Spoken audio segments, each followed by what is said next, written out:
Your Partner in Success Radio is a free business podcast with host Denise Griffitts. It's all about great stories, conversation, and context to help you move your business and life forward with actionable tips and advice from her guest experts. To listen and subscribe, just find us on iTunes, Google Play, or wherever you consume your podcasts. Good morning and welcome to Your Partner in Success Radio. I am your host, Denise Griffitts, and this podcast is ranked in the top 2% of the most popular podcasts globally. And it's because of my guests. They are phenomenal.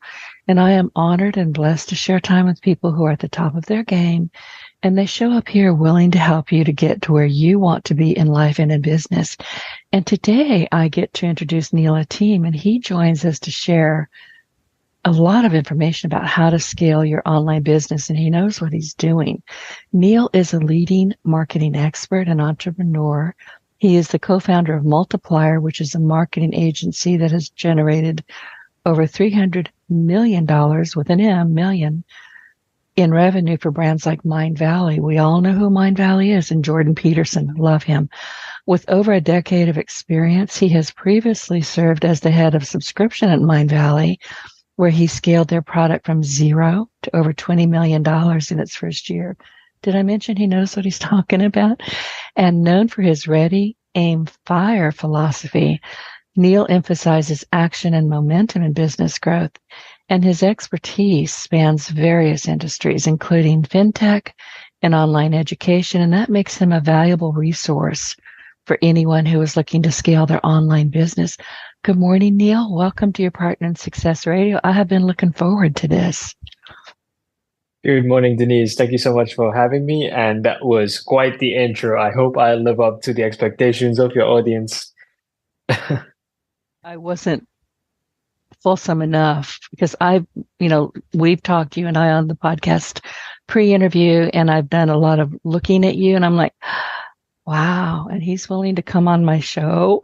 I had a little bit of imposter syndrome, but here we are. So we're going to make it happen. But before we get started, tell us a bit about yourself and how you show up in the world. Yeah, sure. That's a really good question. I'll give you a little bit of my background and how I ended up in this situation. So my background is actually computer science. That's what I studied, and I decided to go the route of marketing with passion. Basically, it was the guiding factor that led me towards marketing. So in terms of background, I have lived all over the world, consulting clients from everywhere, from Australia, Singapore, Philippines, Europe, North America, South America, the Caribbean, etc. And my background is I'm from the Caribbean. I'm from Trinidad and Tobago, and I spent most of my life there studying. I had a corporate job. I worked in oil and gas, in tech, in IT. I had an agency there as well, which I sold, doing web development, social media marketing. And I decided to leave and move over to Asia. That's where I took up a role at Mindvalley. As you mentioned, I used to work there. I'm the previous head of subscriptions there. And after around 8 years in total in the corporate world, I decided to jump out on my own and really go fully into entrepreneurship rather than it being something that is a side hustle. And the path was, made along the way, or as you say, building the plane while I'm flying it. And gotten to the point where it is now, where I help clients scale their revenue mostly for online businesses, because that's what I really enjoy. That's what I have a lot of experience with. And, funnel building, subscriptions, online courses, platforms, these types of companies. And I have one filter that I usually work with. I always go with what is called humanity plus companies. Those are companies that actually do good in the world, bring value to people's lives, and what I would consider non-destructive. So marketing is a really compelling discipline for me because it comes down to changing people's lives. I see it at the end of the day, like getting someone to opt in for a specific product, service, whatever it may be. it must bring some tangible change or result for them. And I get to be part of that. And I think it's a really rewarding job at the end of the day. I enjoy it. I love understanding human beings better, what motivates them, what actually gets them to take action. And I just get to apply it in my role every single day. So yeah, that's a little bit about me. And I can hear that in your voice. And I have noticed that a lot of people will start in corporate. I mean, you have to have a job. You're out of, you pay for that degree. I don't know about you, but I had to pay for mine. And it took forever to get rid of those student loans. I'm still mad about that, but I did it. But many of us will start in corporate or in a job. And all of a sudden we realize this is not what we really want to sign on for life. And we go do what we were meant to do to begin with. But you do have to start somewhere is my point. Yeah, 100%. And that's the thing. It all depends on your circumstance, your situation. Like for me, I had to go that path because it provided stability. It allowed me to pay off my debt. And like you said, sometimes you need to pay off those loans and everything. And entrepreneurship can be a really rocky road, especially at the beginning. I haven't come across a single person who can say, "Oh, I just started this thing and immediately took off." It always takes time, and it rewards those that can survive that initial phase and keep going, because the progression is not as linear as anything else. The path that we usually take would be going to school and getting the job. And nothing is wrong with that. I did it for 8 years, but me personally, internally, it didn't feel like, okay, this is it for me. I needed to do something else. And that's how I went along this path instead. And it has not been an easy one, but at the same time, it has been rewarding. And of course, it's not every day you wake up and it's like an amazing experience. Sometimes, there's the fires, as they say, and more often than I like sometimes, but that's just the nature of the job on this path, that is. And I'm pretty sure all the other entrepreneurs can relate to this that are listening in, because it's just part of the game. And there's nothing wrong with the alternate path, with the safety, the stability, and all of this, but the risk and reward ratio is of course different, right? And it comes down to what you want as an individual, and aligning your expectations as well, like knowing as an employee who is working at a job, what would this actually lead to? What would be the outcome? Like if you, let's say, want to increase your salary or earning potential, it may not be as great as an entrepreneur, because you would have certain limitations and all of this compared to entrepreneurship, where as you can find leverages to increase your overall profitability or revenue, and it's 100% controlled by you and your ability to market your product, grow your product or company or offer, and scale that, right? So yeah, there's a nuances, but everyone has their path, and I think with the entrepreneurship path as well, you need to have a certain level of thickness in the skin, as they say, because I call it a cast iron stomach. I will tell people, if you don't have a cast iron stomach, don't do it. You're going to be sick at your stomach all the time. But, some people like you and like me, I got my little degree. It's not a major degree, but it's a good degree. And they said, "Oh, I've got a job for you straight out of college. I've got a job for you." And I said, no. I know myself well enough to know that I do not belong in somebody else's office. I don't play well with others. I run with scissors. And if you want coffee, you can get it your own damn self. I'm not going to do it. So I did start my business, and I would hear from people, and it took a while. It really did. And I'll hear people say, "Oh, yeah, but you're an overnight success." Look at my history.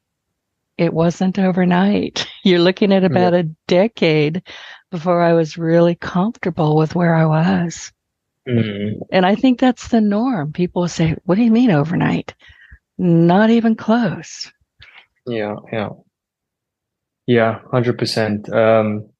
That's the thing. It's like glorified, the whole entrepreneurship thing, like being your own boss, working for yourself, hustling, all of this, but very rare that you actually know the behind the scenes, like what an entrepreneur is actually going through, what they have to face, the level of decisions that they make on a day-to-day basis, the level of responsibility that they may have, especially when you have employees and everything.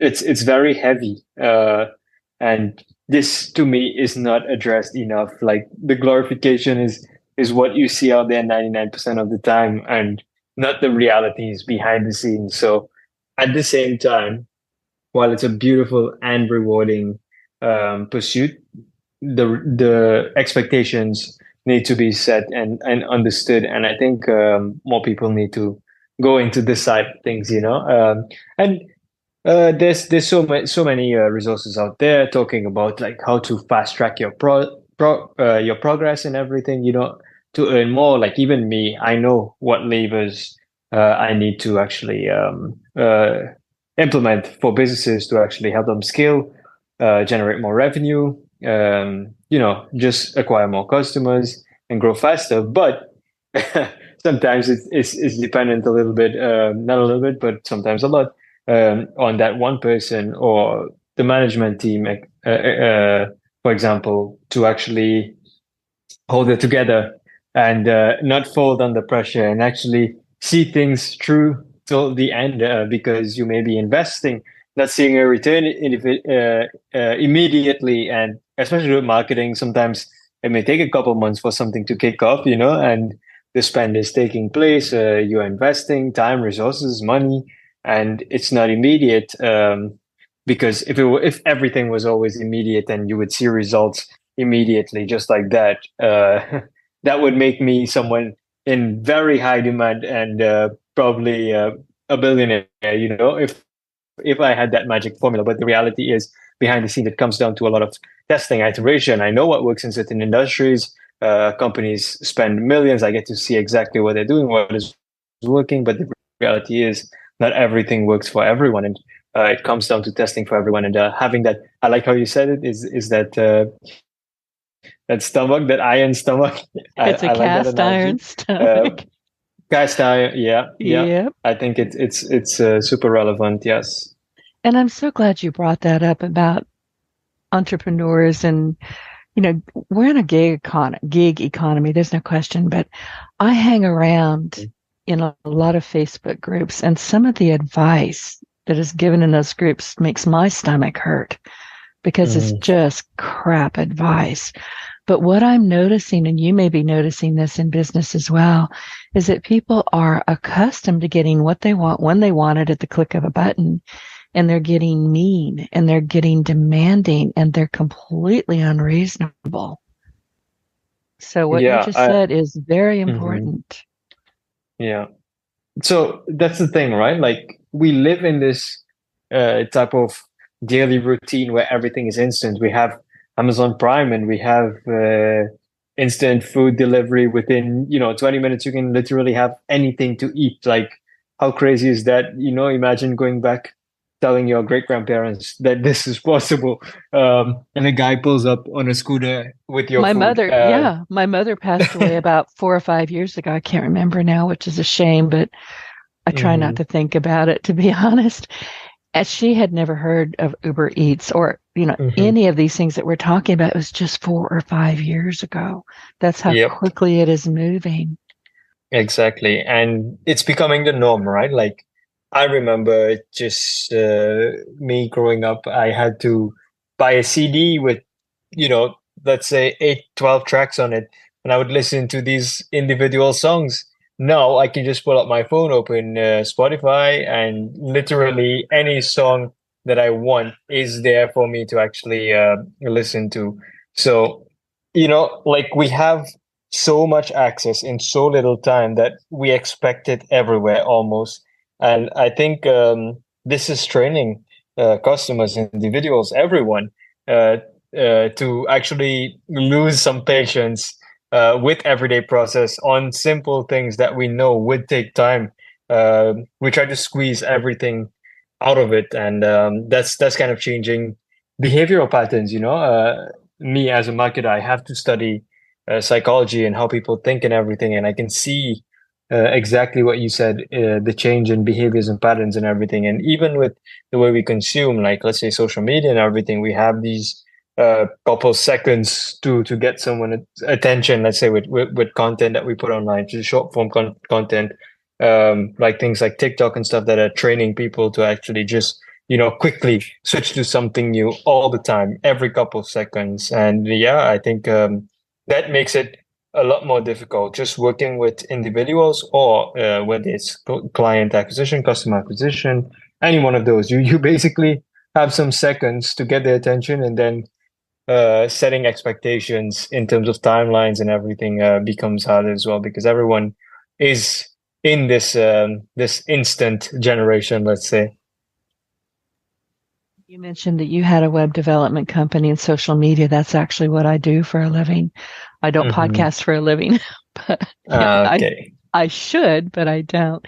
And a long time ago, you had close to a minute to get people's attention.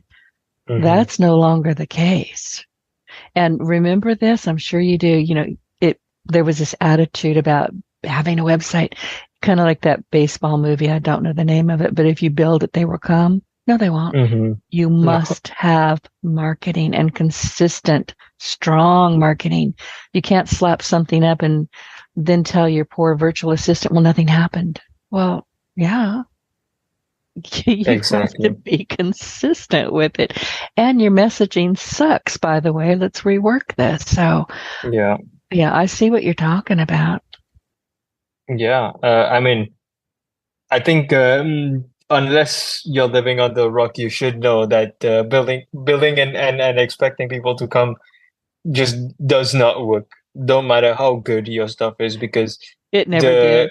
Yeah, it never did, and it never will, right? The reality is now everyone has access to devices that can create infinite content and infinite marketing material, to literally anyone in the world almost that has a device, and that is almost everyone. Soon it will be, from kids to the oldest of grandmas and grandpas. That's a reality. So it comes down to how strategic you are with actually putting yourself out there, what your actual plans are, how do you actually approach it, how do you reach your audience and actually stand out from the crowd, because we can complain that this is the way the world is going, this is what it's moving towards, people have their limited attention spans, etc. But the reality is we have to just adapt with it, and this is the way the world is, this is where it's heading. It's going to get even more or further down this same path, but there's not much we can do except build our strategies around it, actually work around with this, and see how best we can scale our business, get our message out there, convert our customers, and actually scale on this. Geez, because when I'm working with new clients or consulting with potential new clients, they'll hand me a list of their goals. And my first question is, okay, these admirable, what are your strategies? And they just go, they haven't thought that far. It's not unusual. Yeah.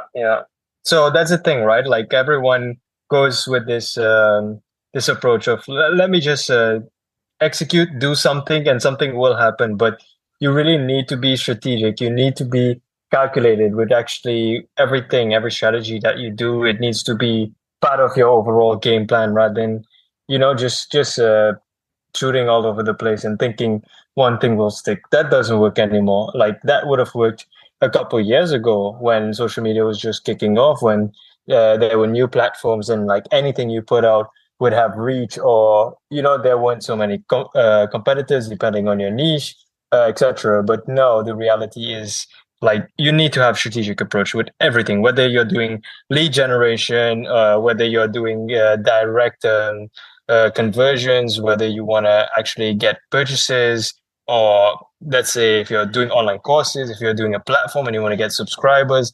Everything needs to have a specific strategy to actually do your acquisition for that. And I wanted to ask you, Neil, about the creator economy, or I call it the gig economy. How do you see this economy evolving? Because it's going fast. I'm constantly whipping my head around and going, well, that was new. What the heck was that? So what opportunities does it present for online businesses who are looking to scale? And that's what we're talking about, is how do we scale? Yeah, so I mean, I'll tell you this for sure. One thing that is working really well and will continue to do so in the creator economy, specifically with creators creating online courses, whether it's coaching or subscriptions, anything along those lines, is authentic and relatable content. Like with so much AI tools and AI this and AI that, and like that doesn't stand out because anyone and everyone has access to these things, and it's just not working anymore. So being authentic, showing your real face, actually showing up and showing that it's a real person here behind the scenes with a story that can actually relate and build that rapport, whether it's in person or online, and building rapport online is possible, right? Like that's why people follow personal brands and everything. It works. And people can relate. They can see that it's actual human beings who's experiencing the same things they're experiencing, or solving the problems that they may have, and interested in engaging with that, whether it's an offer, whether it's coaching, online courses I mentioned. But yeah, just that authentic side of things, it really, really does work. I love AI. I do, but I use it mostly to keep me on track. I don't really write with it, but I will say, okay, and I like Perplexity, to be honest, but I'll go to Perplexity. I call it my godfather. And I'll say, okay, I need to know about this. Can you give me some ideas? Gives me some ideas and off I go. I don't ask it to write for me because I do need to be authentic. I'm a bit snarky. I can be a bit sarcastic. I've got a wacky sense of humor every once in a while. People know that about me. I can't just delete that out of my writings. That has to be part of who I am because it always has been. So I think your point is, if you take something from AI, from Chat or Perplexity or wherever you're going and say, oh, that looks good, read it out loud to yourself. Now, does that sound like you? No, it doesn't. So take it and rewrite it in your own voice if you must. But I mean, I'm not saying don't use these tools. They're phenomenal tools, but don't just go, oh yeah, that's good enough, and plunk it out there. People are going to just say, I don't like you anymore. Right? I agree. Yes, 100%. Because that's the thing. You can't take raw output from a robot, It just doesn't work. You need some soul in it. You need the human side to it. So yeah, I 100% agree. Like you cannot just take raw output and expect people to actually relate to that. Like you always need these tools and stuff. It helps a lot. It can cut down your time. You can use it for references, for as a base, like to actually get started. Like that first draft, if you need a guide and you have your thoughts all over the place and you need something to bring it together in one place, it works really well for that. But beyond that, it really doesn't. I don't see it working ever, actually. No matter how good it gets, for now, I don't see it replacing human beings and having that personal interaction, that relatability with your existing audience. It just doesn't hit that human factor in it yet. It's just too out there for now. I hope it never does. Yeah. And the only thing I want a robot to do is mop my floors. That's it. I agree. I don't want robots taking over my business. So Neil, let's talk about communities, because I know you are very emphatic about building the power of communities and how building strong communities can impact the growth of an online business. And I'm fascinated by that concept. So I will mute and you can chat. Yeah. So, I mean, one of the best ways to build a business is around community, right? So no matter what your offer is, whether it's coaching, platform, anything, the thing that would unite people and get them to stay is a community. Now, let me elaborate on that. For example, there's like companies that I've worked for and with. Mindvalley is one, Jordan Peterson is one, and many others, coaching.com, etc. And all of them, they have that one thing in common. They have really strong communities. Now, communities is not just like a place where people chat online. It can go much deeper than that, right? It's people that you share an interest with. Like no two individuals are alike. However, we can kind of to make it easy, develop our customer avatars and know what the interests are of our potential customer or existing customer, and create stuff around that, create community around that. Now, for example, let's say I live in the middle of a village. And that is a real example because I did, from the Caribbean, I did live in a village. And it's hard to find someone who's interested in the same thing that I'm interested in a physical location, even though I'm surrounded by quite a bit of people, right? And the only way right now that we can actually find these people is online. So if your business is built around this concept where you have your specific group of people, that is your potential customers who are interested in something, you can clump them together, create that community, and provide resources around that. Now, initially, if you're starting up, you can start off with free resources and stuff to actually add value to these people, right? That create the opportunity for them to interact, to get to know each other, to connect, to share amongst each other, and go into whatever the thing is that they're interested in.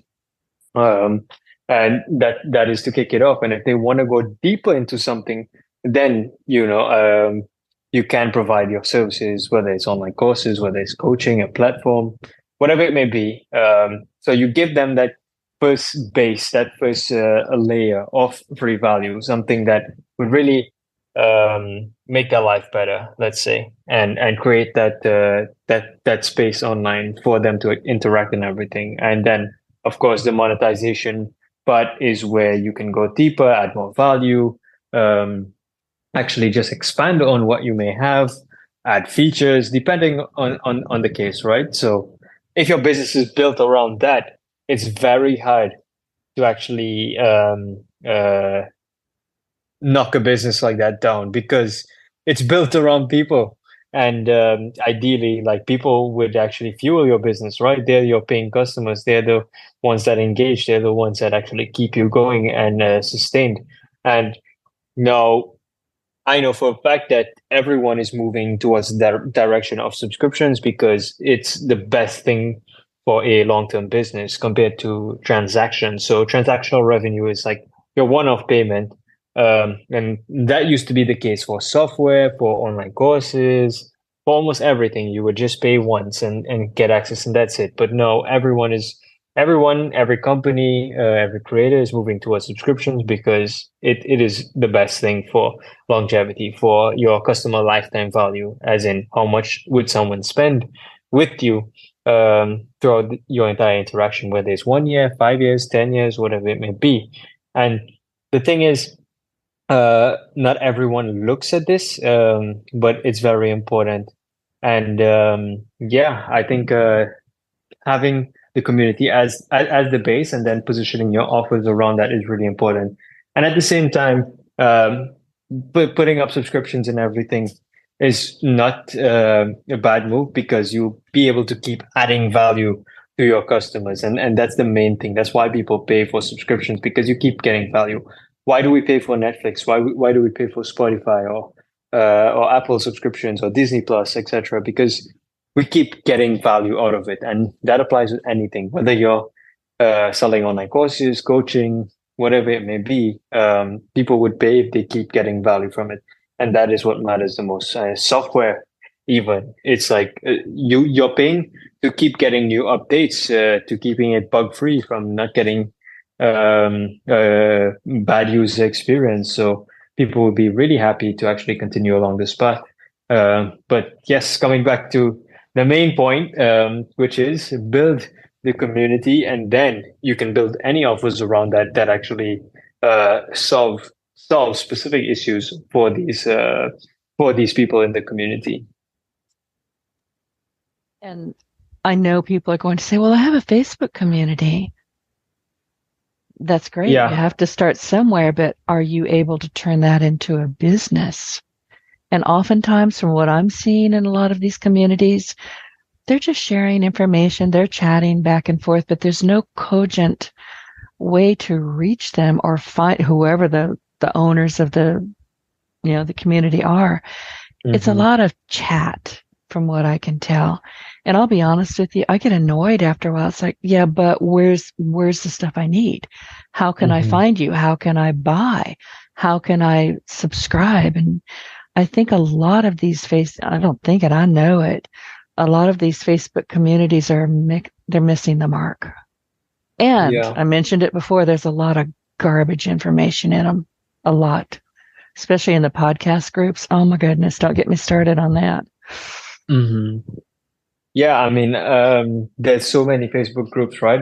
And some of them are massive, but I think it's because they weren't built with intention. It was just created. There's no strategy there. Yes, 100%. So that's the thing. If you're doing this and you want a specific end goal, you have to build it with the goal in mind. Sorry. And the thing is, Facebook is an amazing platform and everything, but it may not be the best place to do this because you have no control over it. What I mean by that, yeah, yes, I lost control of 2 of my Facebook pages this morning. I don't know why. And it's going to be a huge issue to try to get somebody to respond to me. I just can't get into them. There's never been any problem. They just said, oh, no, we don't like Denise today. Oh, goody. Own your own real estate, I think is what we're both saying. Yes, 100%. So exactly, it is exactly that. It's your real estate just online, right? And people spend as much time online as they spend in a physical place. So you might as well put something in there and have your stakes taken care of. Now, the thing is, there's so many platforms and everything. There's high level, there's school, so many places to build communities. And there's a reason why they're getting so huge and blowing up, and all the biggest entrepreneurs, marketers, etc., pushing these things because they know this is what everyone needs to build, and they know they're trying to build it, and they're looking for these solutions. So it's out there, and it's just waiting, for you to go out there and build. Whether you're building, a specific platform or a specific software, offers, coaching, online courses, etc. Like all of it.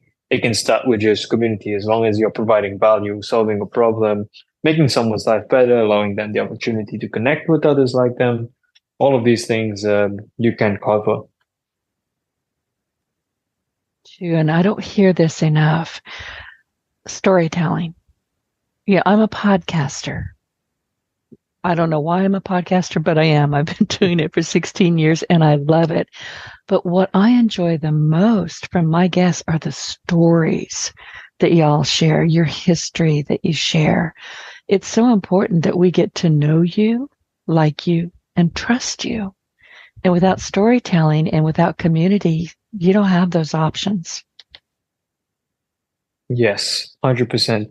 Now, think about it this way, like stories are the thing that connected us since we were sitting around those fires, in the primitive days. We would just sit there were and share cave stories. Paintings. Yeah, there was no fires, there was cave paintings. Yes. So. Exactly. And that is something that is stuck with us. That is how we retain information. That is how we build trust. That is how we actually build rapport with each other as well, much easier, right? Like I can come on here and just share facts and data and numbers, but who's going to listen to that? It just doesn't land.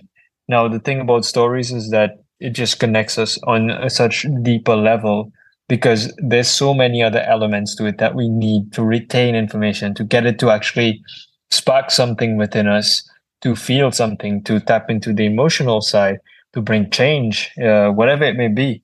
But storytelling is so important, and you can use this in any form of messaging, whether it's email, whether it's a text message, whether it's a podcast, whether it's a video, whether it's short form content, whether it's your actual uh, coaching or online course that you're selling, whatever it may be, like having storytelling in it is just so powerful because it is the thing that actually connects and connect. And we were talking earlier about the whole AI thing and all that. AI is amazing, but AI doesn't have life experience. It can't tell you, I've been doing this and I can relate. And it doesn't know the feeling you felt while you went through this to actually create your solution that you want to bring to your customers and all this. And that is the thing that actually would make you or your product or your service a winner. It is that connection.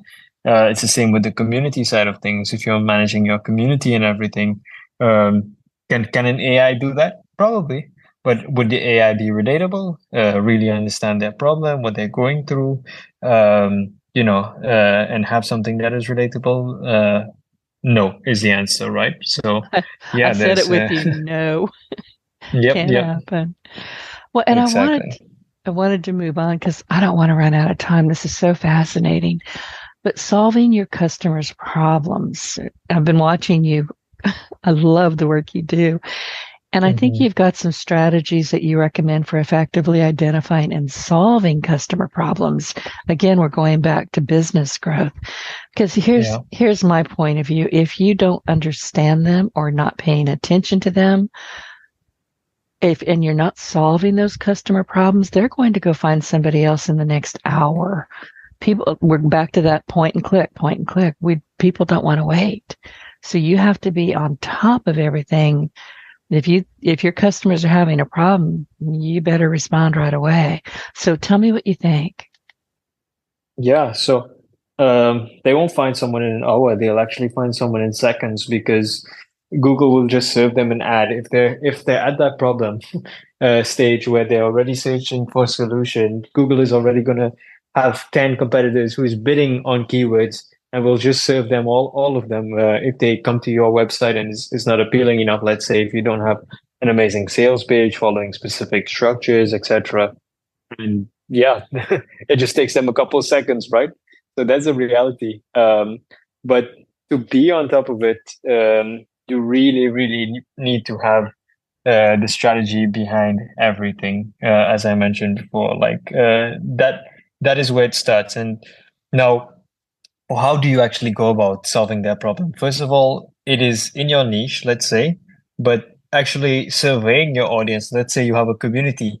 This is one of the best ways, even before you even launch a product, you can actually survey your community. If you have an existing email list, social media followers, let's say, you start there and you start probing, you start asking questions. And you don't need to make it super formal, but just going deeper into the problems they're facing, into the challenges that they have day by day. So then when you do have a solution for them, whether it's your service, your online course, whatever it may be, you actually know what it is that this person is facing. So when you write your copy, when you create your offer, you build it around that. You use the words that they use to describe the problem, So that way they must feel that, wow, this is exactly what I need because this is exactly what I face every day. So you don't need to go and build from scratch and everything. Sometimes that can cost a lot in terms of money, in terms of resources, in terms of human capital, everything, and time especially. So sometimes it actually pays to actually survey your audience, your existing community, and everything, and then develop your product. And also, what you can do is beta test. This is super important as well. Worked really well for a lot of clients that I work with, using simple things like Google Forms, getting that input, getting beta testers, because people are really happy if you're solving their problem. They'll be happy to give you input and feedback and stuff. And that initial batch, it can be for free. It's completely fine, right? Because once you use those people, provide value for them, of course, and get their feedback, you can actually get testimonials and case studies from them directly as well, which would already boost your product positioning when you have your sales page, your, let's say, video sales letter, however you may actually go about selling it, which is another huge topic on which type of funnels to use, whether it's webinars or VSLs, or lead magnets, etc. But yeah, it really helps when you have this existing followers, community, group, whatever, email list, especially super important to start from there and build out.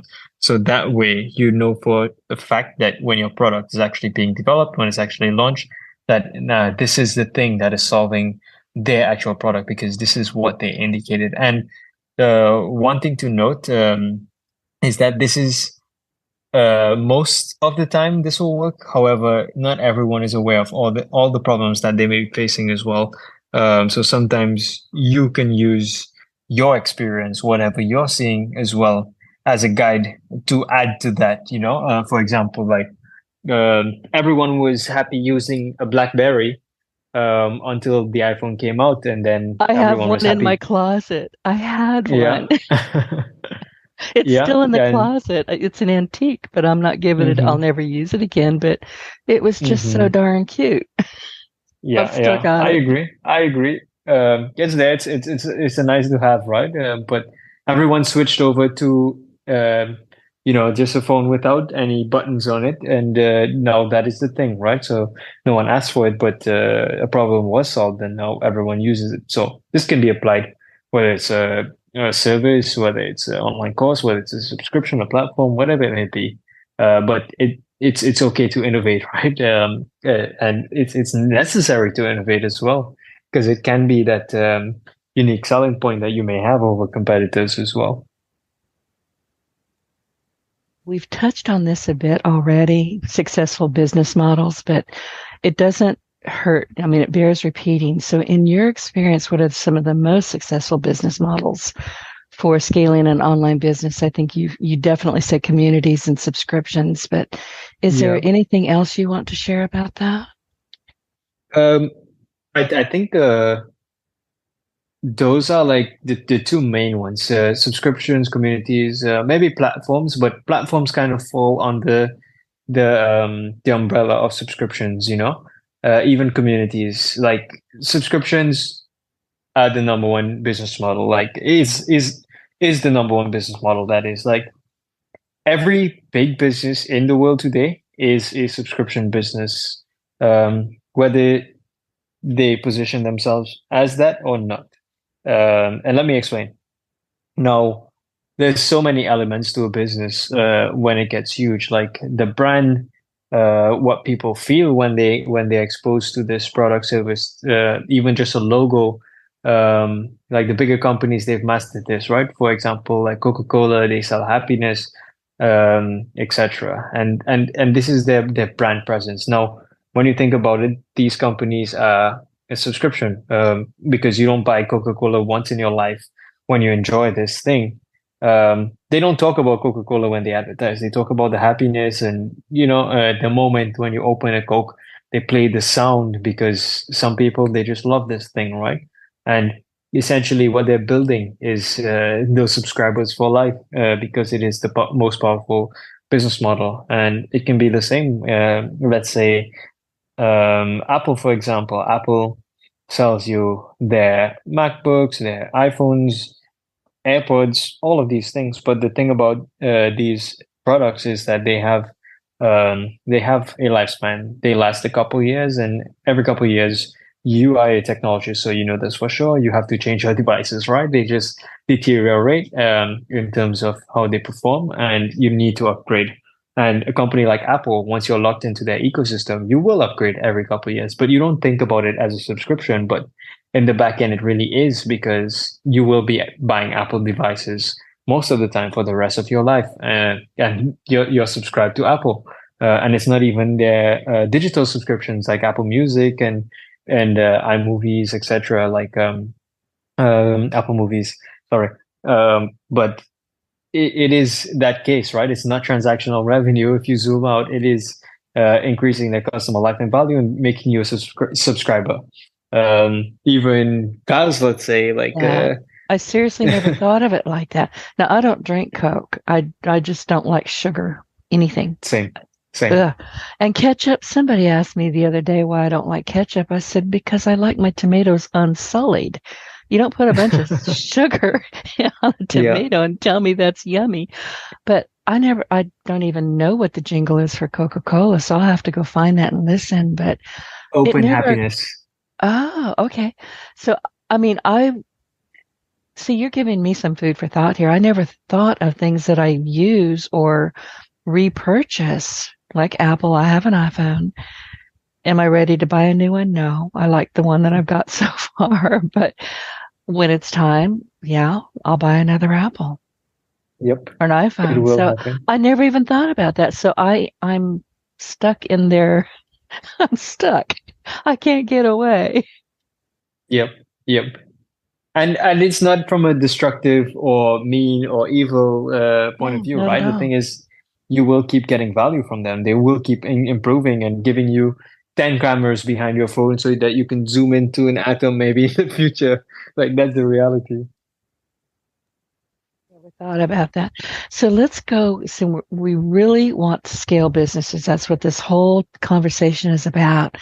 Digital products. Now that's where I land. So what role do digital products play in scaling a business, and how can entrepreneurs leverage them effectively? Listen, we're all trying to do digital products, whether it's a course, whether it's some free information, whatever it is, but it's all digital. So, I mean, I don't think we can escape that.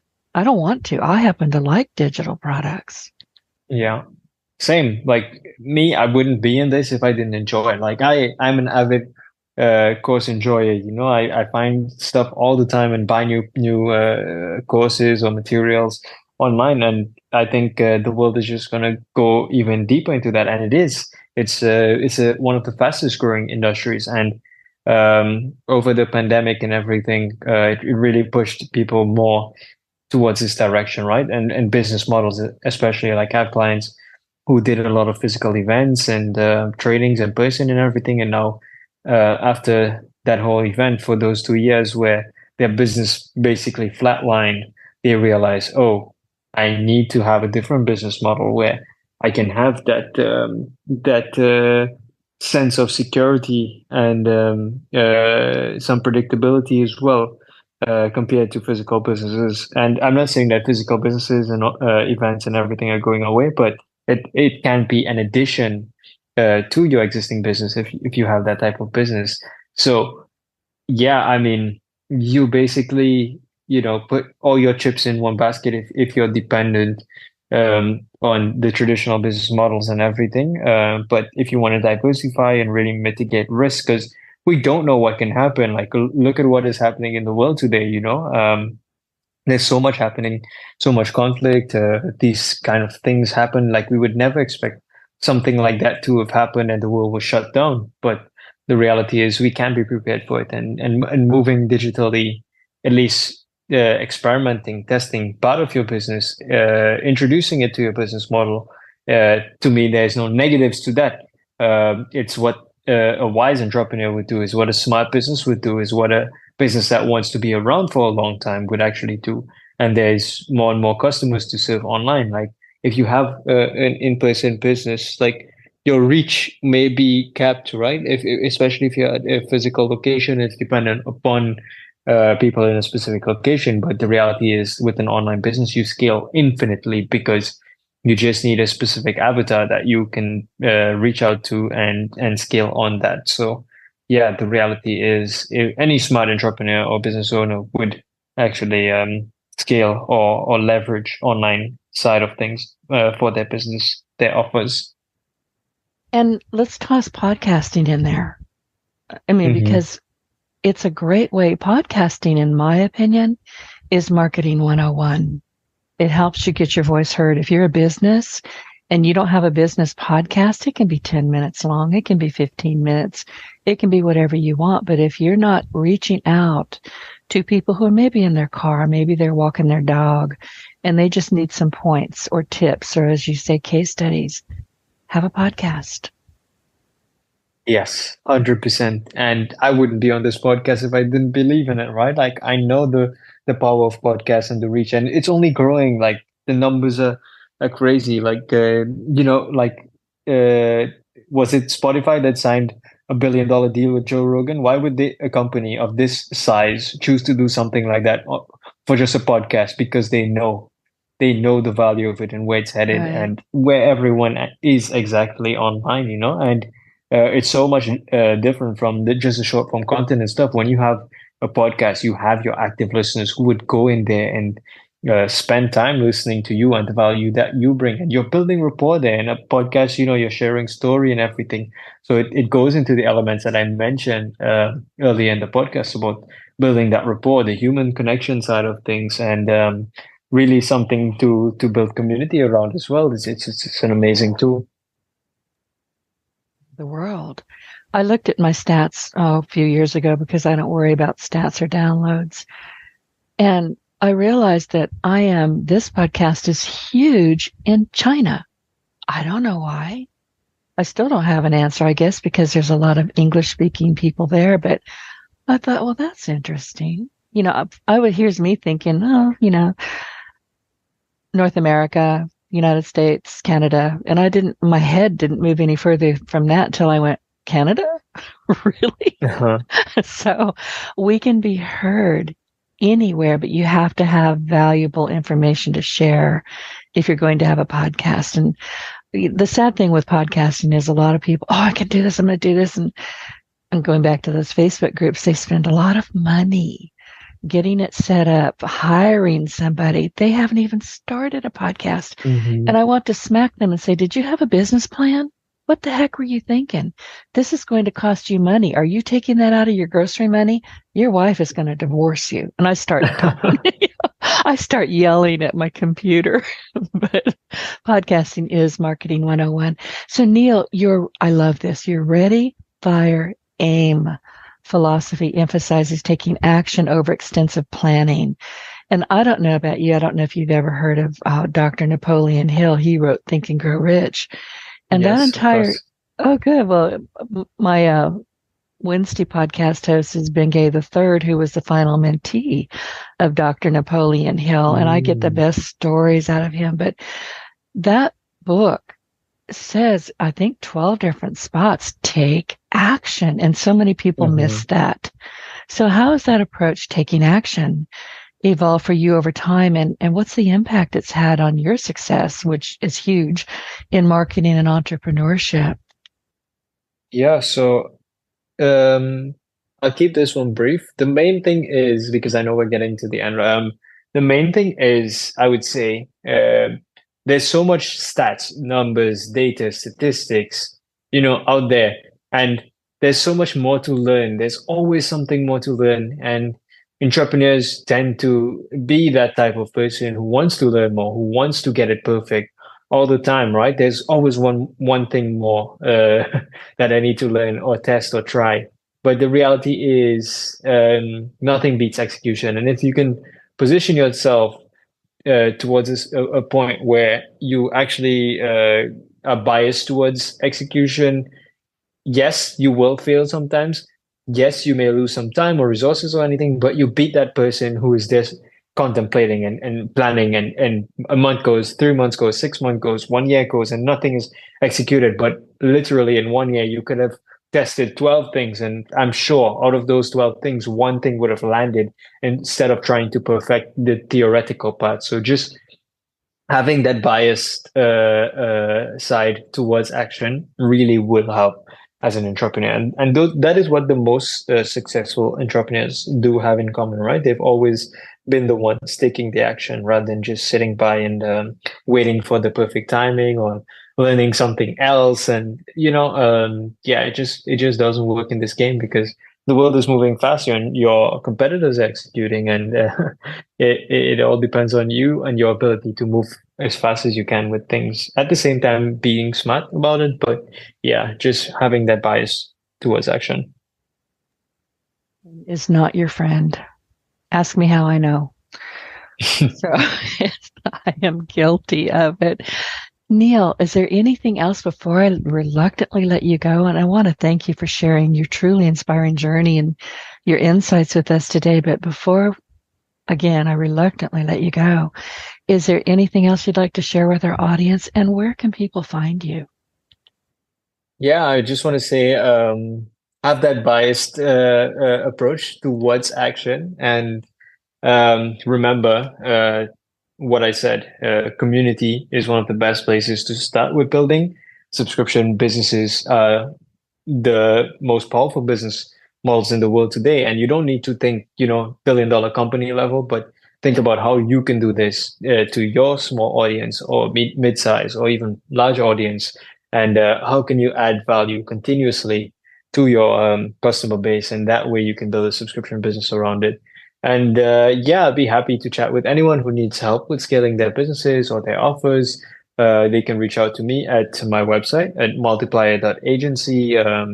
There you'll be able to book a call directly with me and my team. And yeah, I'll be happy to help anyone out there with their mission oriented business to scale that up. And thank you so much, Denise, for having me on the podcast. I really had a good time here today. And I hope this brings immense value to the audience. Oh, it will. And I just had somebody send me a note. When Neil is talking about subscription services, is he referencing membership sites? And I'm going to say I think so, but what are you talking about? Yeah, so subscription services can be membership sites. That's just one side of it, right? But like I said, I gave the examples of like Apple or Coca-Cola, etc. They are subscription products or companies, but not outright. Not you don't have to pay Coca-Cola $10 per month, let's say, but you do keep going back, right? So you can think about it. Depends. It's all case by case, whether it's a service business, whether you sell online courses. If you have an online platform and you want to give like a monthly membership subscription package, that is possible, right? But just having the thought as how do I get customers to keep coming back? For example, if you have a really simple example, a coffee shop, and you want to get customers to keep coming back, and you're in this physical location, you can have a little membership there, give them points, incentivize them, and they would keep coming back to your coffee shop instead of the one that is 2 blocks down, right? So thinking in this pattern is what would help your business. And it all depends. It's case by case, as I mentioned. So I don't know the specific case this person may be asking about, but yeah, just having this pattern of thinking is important. It has been delightful chatting with you. And I was taking notes. I have 3 pages of notes. I'm going to have to I'm going to have to transcribe them so I can read them, because towards the end there, I was moving the cat off of my notepad and saying, move, I've got to write this down. So it was kind of a scribble, but thank you so much for being such a fascinating and effective guest. I really appreciate it. Thank you so much, Denise. Listen, to our audience, as we wrap up with this very insightful episode with Neil Ateem, we have explored several key themes that are crucial for scaling an online business. We discussed the evolving creator economy, I call it the gig economy, and the vast opportunities, and that may not be right. They may just blend together. One may be opposite from the other, but that's just how I've always kind of identified them. And we've identified the vast opportunities that these evolving creator economy and the vast opportunities it offers for growth. I'm getting ahead of myself. And Neil highlighted the power of building strong communities. I think he said that was number 1, if I'm not mistaken. Yes, 100%. Right. And the subscription values. But, he highlighted the power of building strong communities and how they can significantly impact business expansion. So important. And he shared valuable strategies for identifying and solving customer problems. And let's face it, those are essential for driving growth. If you're not solving problems, they're going to leave you. We also touched on successful business models and the pivotal role digital products. I love that part. I loved all of it. Play in scaling your efforts. So additionally, Neil provided insights into how AI is transforming the business landscape, and he offered practical ways to incorporate AI into growth strategies. The most important one is don't take the raw output and plunk it out there and tell people you did it. You didn't. Mm-hmm. So finally, we delved into, I love this, Neil's ready, fire, and aim philosophy. And we talked a little bit about Dr. Napoleon Hill's take action. And he helps us understand how this action of oriented approach has faced. Shit, I can't talk. I'm at the end of my voice is just going, oh, get it over with. Let me start that one again. Finally, we delved into Neil's ready, fire, aim philosophy, understanding how this action oriented approach has shaped his success in marketing and entrepreneurship. So, Neil, again, thank you so much. This has been really informative and just so delightful to have you on the show. Thank you, Denise. Happy to bring value to your audience, and I hope you guys really enjoyed this one. Well, I did, and you're welcome to come back anytime. If you've got something else you think the audience needs to know, you just let me know. Thank you so much. Appreciate it. My pleasure. Well, listen, everybody, thank you for joining us. If you enjoyed this episode, please subscribe to the podcast for more insights and expert advice. I appreciate your support, and I will see you next week. Again, Neil, thank you. Get your voice heard. If you would like to launch your own far-reaching podcast, contact Denise Griffitts at yourofficeontheweb.com and go to the podcast tab.